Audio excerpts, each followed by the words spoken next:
Hi folks, Iceman here, working on the 71 Charger, which just recently developed a very bad power steering fluid leak. Turns out it was on the power steering gear. This part right here is called the input shaft, and there's a seal right here, and mine was bad, just pouring fluid out of it. Now that input shaft goes to this, which is the steering shaft. That's what connects to the steering wheel. Chrysler makes a special tool to remove that seal while the steering gear is still in the car, because one of the last things you want to have to do is take a power steering gear out of a B-body, especially with headers. So I want to show you my shortcut because I don't have that Chrysler tool, and this is what I did. So going inside, we've got the steering column here. And I set up this light to kind of show what it looks like. Now, there are two bolts right there behind the brake pedal. You can kind of see it right there, one of them. Those two bolts hold a flange on to the firewall, which holds the steering column. So those two bolts come out, and then there's a collar here, which this part goes underneath the steering column, right about there. So you undo the two bolts to the flange, slide it out a little bit. Then I took and detached the collar here. At that point in time, I had put a jack stand with these pieces of wood in there so there'd be something to support the column. Now, once you get that detached, you're going to come over here, and there's a steering coupler that connects the output shaft to the steering column. So some of you may or may not be familiar with this. This connects to the input shaft of the steering gear by way of a roll pin, and then here's the internals. So there's a pin here. Now that pin has to be driven all the way down, and there's enough space in here that that pin just falls out. And I mean, if you find it, good, but it may very well be lost to the world at that point. You just get a new pin to put in there. Now, once you take this pin out, that will slide off the steering column. And then the other end of it, which is connected to the steering gear, uses this big roll pin. Drive that out with a punch and a hammer. Neither one of these pins is really that hard. You don't really have to wang on them to get them to come out. So that was good, because, you know, the last thing you want to do is go bending some piece of your steering. So after I got that removed, you pull all this apart. So you knock out the one pin, the very small pin, and the steering column will move back as far as you want to take it. Now, I didn't have to undo any wiring with it. I didn't have to unplug anything, so there was enough slack in there that I could do that. Now, Chrysler makes an OEM tool to change this seal, which I don't have. But what I did, I had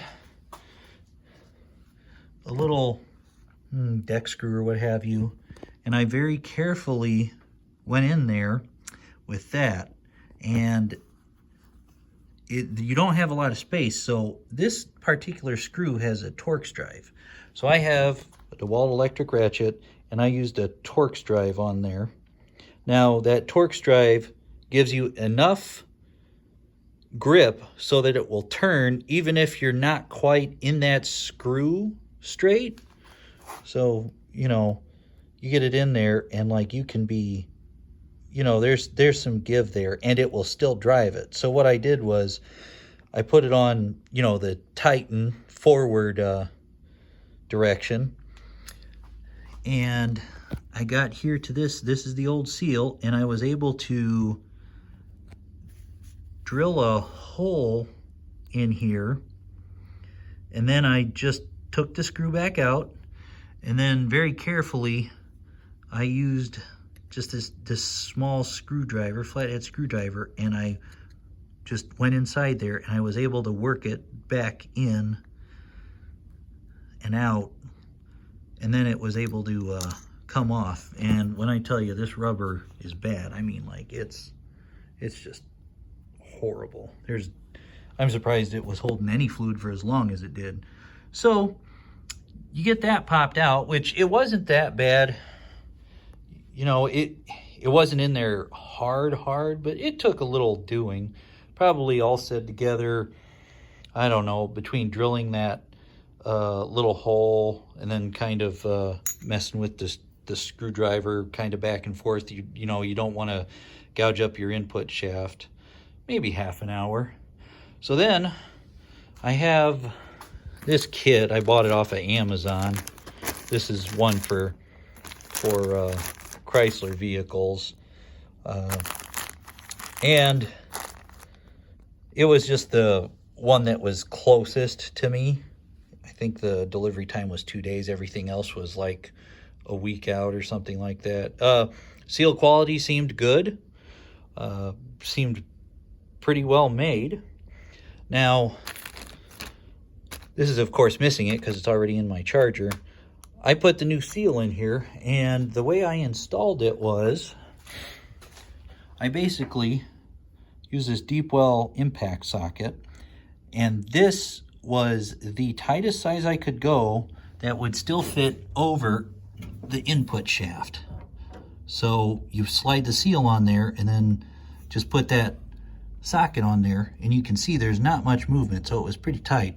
And then just very easy, tapped in that new seal.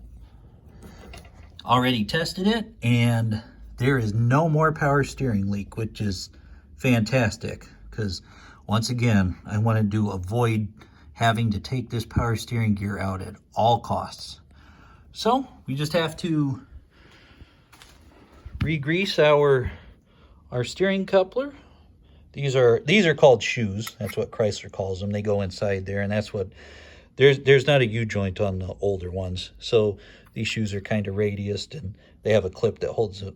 It's a spring clip that holds them up there, and so they have a radius, and it allows the coupler movement as if it were a U-joint. So, but anyways, just wanted to let you guys know about that. So hopefully I can save somebody a lot of work, because nobody wants to take out a power steering gear in an old muscle car. So, all right, thanks for your time, and you folks have a good one.